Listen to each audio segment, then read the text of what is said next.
Welcome to the very first episode of NASA Science Live. This is our chance to take you behind the scenes so that you can get to know your space agency. I'm your host, Sophia Roberts, and today we're going to talk about the moon. But before we get into that, here's some of NASA's most recent news. We were all broken heart emojied to say goodbye to the Opportunity rover. But this really was the little rover that could, because it lasted 15 years, despite the original mission proposing for it to last for 90 days. We lost contact after a planet-wide dust storm.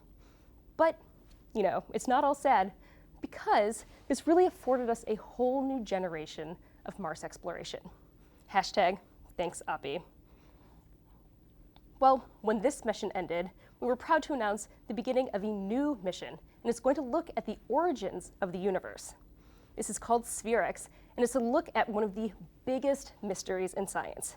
Namely, why did the universe expand so rapidly, like under a nanosecond after the Big Bang? I know. Well, let's zip forward a few billion years, and NASA is expanding the way that we do science. Instead of designing and building and sending out lunar rovers, we are going to buy space on landers from commercial companies. This will hopefully fast-track some of our science, so much so that we may have new science on the moon in as early as the end of this year. So, speaking of the moon, let's talk about our cosmic next-door neighbor.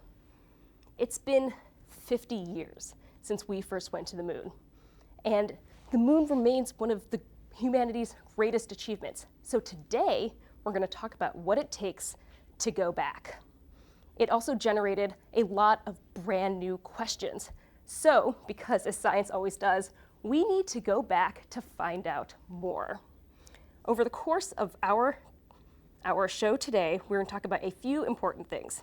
Obviously, our Earth's moon, the lunar legacy, we're going to talk about lava tubes, some moon mysteries, and our Ask NASA portion. And this is the most important part because this is a chance for you to ask us questions and for our experts to answer them. So our new goal is to go back to the moon for long-term exploration. And this has a whole new host of challenges that did not exist 50 years ago. Why are we going back to the moon? Because it really is the key to both the history of our Earth, our solar system, deep space missions to Mars. But with all these new challenges, we have to understand its environment. Just to give you a frame of reference, the longest any Apollo astronaut was out there was just over 3 days. And to go back long term, we need to understand its environment. One huge and critical thing we have to think about is the radiation. Now here on Earth, we have the atmosphere, which is going to protect us. But out on the moon, anything we send out on the moon is going to be baldly exposed. So let's hear a little bit more about that. To every astronaut or spacecraft, the sun is a damaging source of radiation. All objects traveling through space must contend with this hazard, including planets. Even the moon has the scars to prove it.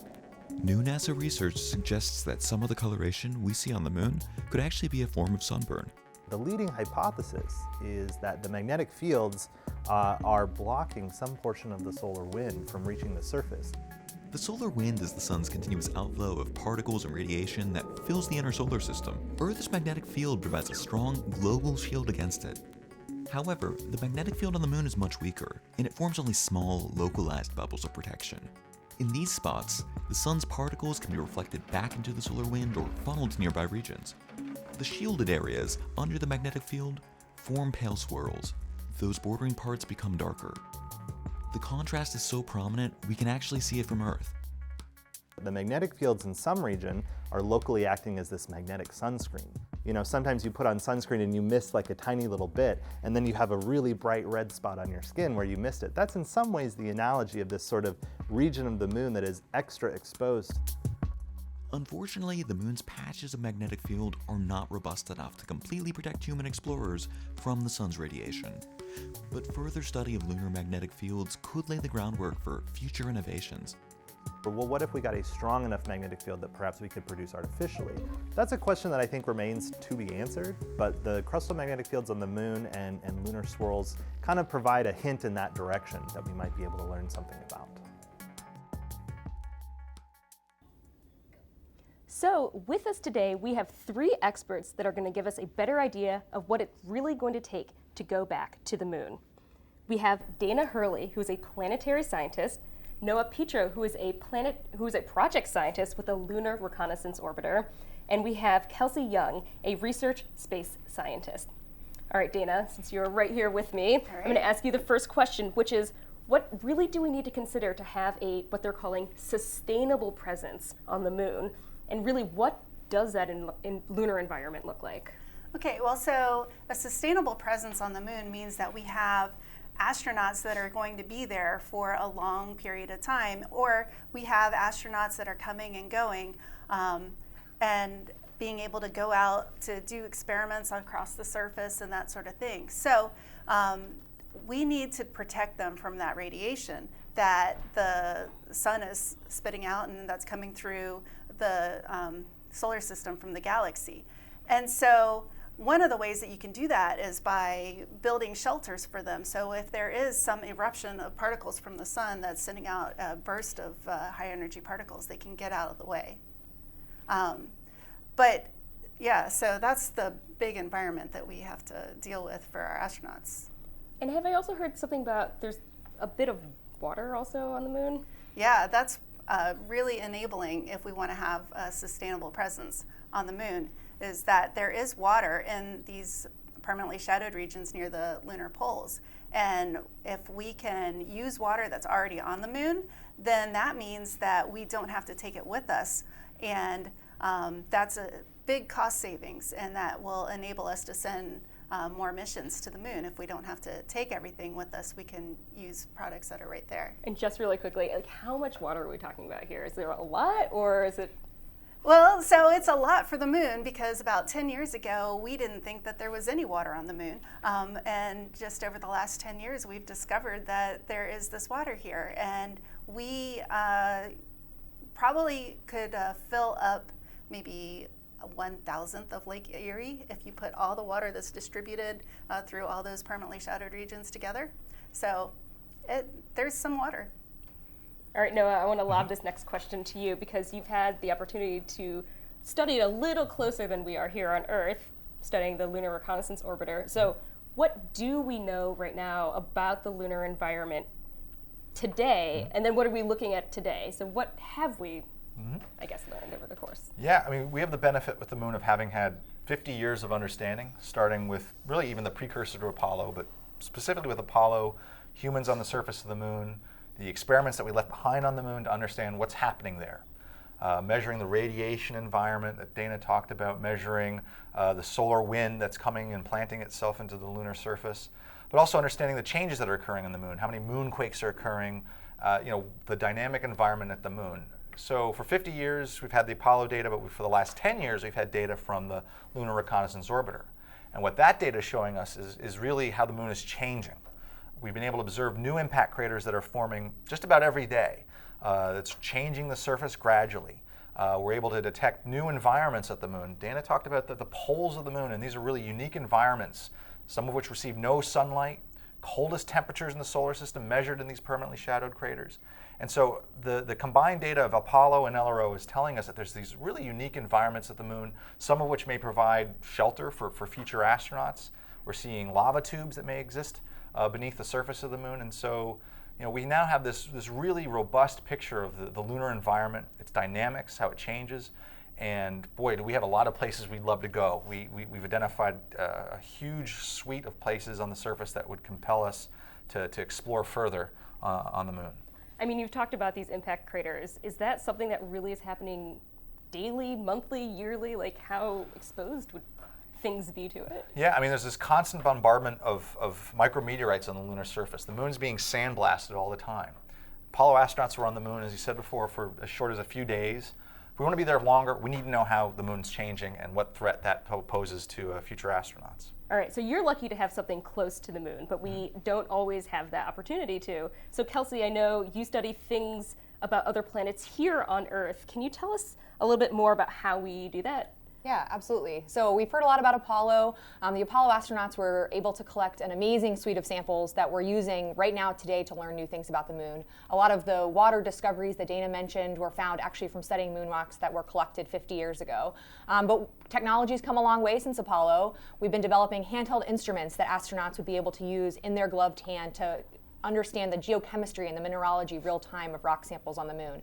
We're developing geophysical techniques that we need to understand now by going out and testing these things in terrestrial analog environments here on Earth to be able to understand how exactly astronauts in the future will be able to use these instruments. We also want to go out to terrestrial analog sites to study scientific processes. What processes here on Earth do we actually see forming on the lunar surface as well? And one of those things is, just as one example of many, is lava tubes. We see lava tubes here on Earth that are incredibly exciting. We also think we see evidence of them in the Lunar Reconnaissance Orbiter data of seeing these features on the lunar surface as well. It's really exciting. Yeah.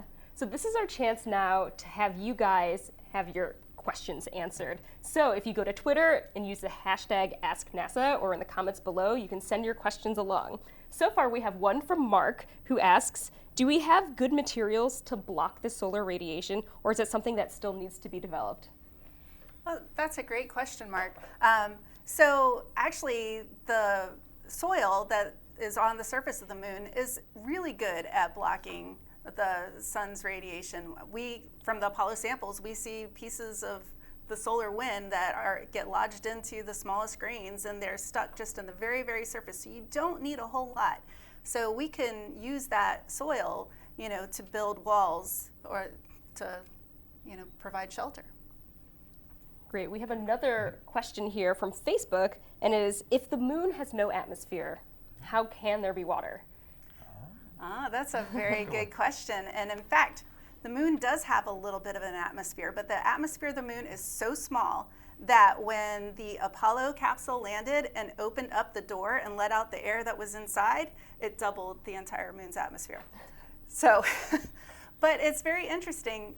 The moon gets hit by comets, and those comets have water in them, and if that water lands where it's really cold, it actually freezes into ice and can be stable. It's so cold that it won't evaporate in billions of years. But we're not talking about flowing water, rivers, oceans. This is a single layer of water molecules, maybe chunks of ice beneath the surface. So when we talk about water, we're not talking about water that we see after a rainy day here in Washington, D.C., or at beaches. We're talking about this very different environment. The driest desert on the moon, on the Earth, is far wetter than the moon. So That's right. Let's make sure we have a good picture of what's actually there. I mean, how would we get that then? Like, how would you collect enough to do anything? Well, that's a great question. I mean, so you have to heat it up basically, because the water is stuck to the surfaces, and if it's warmed up enough, it will leave. And the reason why it sticks is because it doesn't quite get warm enough. So you can go through and you can gather up a lot of the soil that has the water stuck to the surface and then heat it up and collect it. Yeah, and that's one of the ways we know that the moon is so different than the Earth is, you look at any moon rock. Even the wettest moon rocks we have such a small amount of water that for 40 years people thought there was no water on the moon. Well, it's just a small enough amount that we actually couldn't measure it properly until the instruments got advanced enough to be able to tell us that it's there. Right.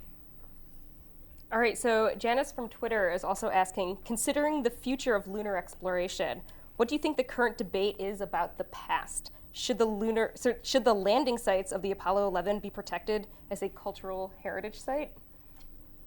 Yeah, absolutely. I mean, these are some of the most important sites, both for our nation's history and for the history of humankind. So I would absolutely argue that these are incredibly important sites we need to preserve. We all are also still learning a lot of things about the rocks collected at these sites. So I think there's still a lot to be learned from these sites, but absolutely their preservation should definitely be on our minds. But I also think that it'd be valuable to go back to maybe one of the landing sites to see how the material that was left behind has changed. There we have equipment that's been on the surface for 50 years. How has it been worn by being exposed to that radiation environment, by micrometeorite bombardment? So there's a science question to be asked at one of the 6 Apollo sites as well. But maybe we keep Apollo 11 and 17, keep those pristine. Yeah. All right, absolutely, by studying that too, I think you can learn a lot about a sustainable presence on the lunar surface when you understand how the environment is reacting with the technology that you bring to the lunar surface. Yeah. All right, we have one more question that we can ask for this segment, which is from Peggy on Twitter. What would be the most important tool that we could use on the moon to tell us about its inhabitability? Well, I think measuring the radiation environment on the surface. That's right. Yeah, that would definitely be helpful. And also to quantify what resources are there that we don't have to take with us. So finding out where that water is. So being able to understand whether that water is only in the polar regions, how much of it is at lower latitudes. All right, thank you all for your questions. We are going to be answering more questions later on in the segment, but we really need to talk about these lava tubes that Kelsey had mentioned earlier today because that is so exciting. So let's take a look about what those are.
May even be accessible by robots or in the future maybe even humans. To me it just makes them a very interesting and exciting aspect to studying the surface of the moon.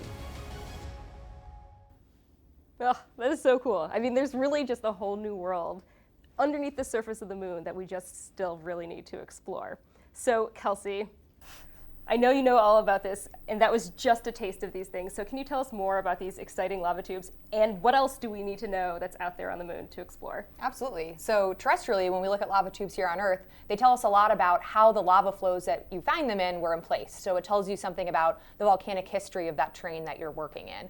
We think the same thing about lunar tubes. By exploring terrestrial tubes here on Earth, we're able to learn something about how the terrains where we see the lava pits and potentially lava tubes on the moon formed. So we go out to these lava tubes here on Earth. We use handheld portable instruments that astronauts can use when they're on the moon to traverse on top of the tubes to actually image what's underneath the surface without actually having to go anywhere near the pit itself. So by doing this fieldwork here on Earth with instruments above the ground, you're actually able to understand what's below and actually perhaps deduce the volcanic history of the lunar surface.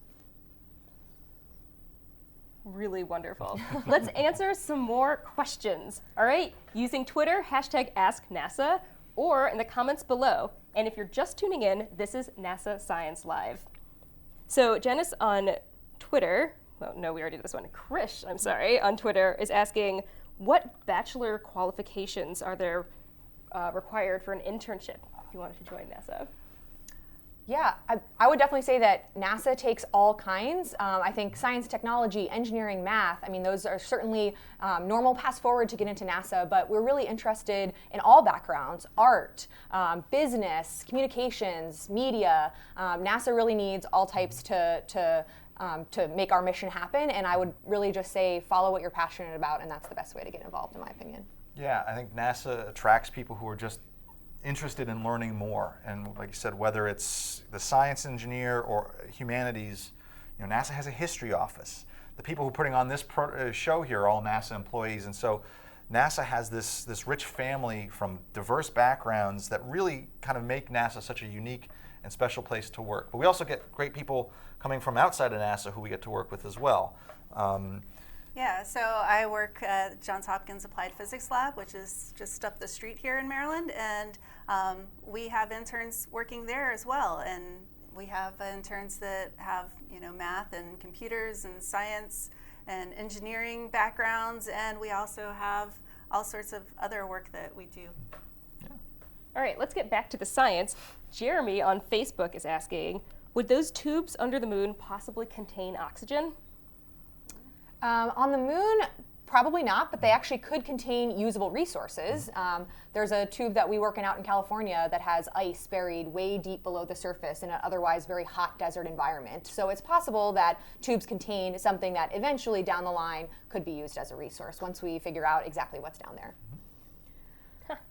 All right, we have a class asking us, and it's an earth science literature class on Twitter asking, from a 6th grade class, which is great.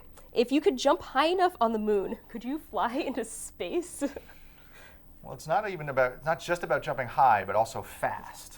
The moon's got weaker gravity. It's 1/6 the gravity here on Earth, and so we've all seen the videos of the Apollo astronauts leaping around. Well, I suppose if Jack Schmitt had had his Wheaties that morning and jumped really high, he could have gotten enough speed to get up to go, leave the surface of the moon. But I'm not sure even Jack with Wheaties would have been able to jump, 1.5 kilometers per second, 2.5 kilometers? 2.3 kilometers per second to actually leave the gravitational field of the moon. Just jumping far enough is pretty cool. Looks, it's kangaroo hopping around the moon seems like a pretty good way to spend an afternoon. But when you all 6th graders grow up and if you can make it to the moons of Mars, you could hop off of those. But don't do that because you want to be able to get back down. Yeah. It'd be pretty awful just to be floating out there without any other help. All right, CJ on Twitter is asking, are there any new moon missions being planned or constructed anytime soon? Well, you mentioned earlier today, we've got this commercial program that's coming up with launches perhaps as early as this year. And so there are going to be missions going to the moon very soon. Just last week, SpaceX launched an Israeli mission to the lunar surface. And so I think we're at the precipice of this new generation, this new era of lunar exploration with frequent smaller missions that can bring scientific payloads to the surface. And we'll usher in this new era of asking these focused questions on the lunar surface. I mean, we all anticipate a time when there may be bigger missions, and NASA has a process for proposing to do that, and so that's in the pipeline. I guess I'd just say stay tuned because it's going to get very busy at the moon. We hope to get some company joining LRO and Artemis at the moon very soon. All right, we have time for one quick more question, and that's for Manish on Facebook. Is one of the uses of mining water on the moon to provide fuel to propel us to Mars? Oh. That's a great question, and yes, that is something that we can do because even though the moon does have a gravity well, as we just discussed, it is less of a gravity well than the Earth's gravity well, so it's less expensive to launch propellant off of the moon than it is to launch it off of Earth. So if we want to send anything, robotic or human space missions to Mars, then we could use fuel that we get from the moon, that we make from water there. All right, thank you for submitting your questions. I want to send you guys some of my other questions really quickly. So the one final big question really for each of you, because NASA is gearing up to send all these new things out to the moon. So what are each of you guys looking forward to researching out there? Like, what moon mysteries do you need to know? I would love to send something to one of those magnetic field regions on the moon that was in the earlier segment and understand how well those block the solar wind and what happens when you're close by there, and you can look to see how that solar wind is interacting with the surface of the moon and if it's even making water. For me, I think the moon has this great intersection of both planetary science, earth science, heliophysics. So what would interest me is going to a location on the moon and drilling. The deeper you go into the lunar surface, the busted up soil, you'd be able to go back in time. And so if you drill deep enough, you might expose a layer that was at the surface of the moon 4 billion years ago. And by measuring that, understanding that, we'd understand what was happening on the sun 4 billion years ago and understand how different that time was than it is today.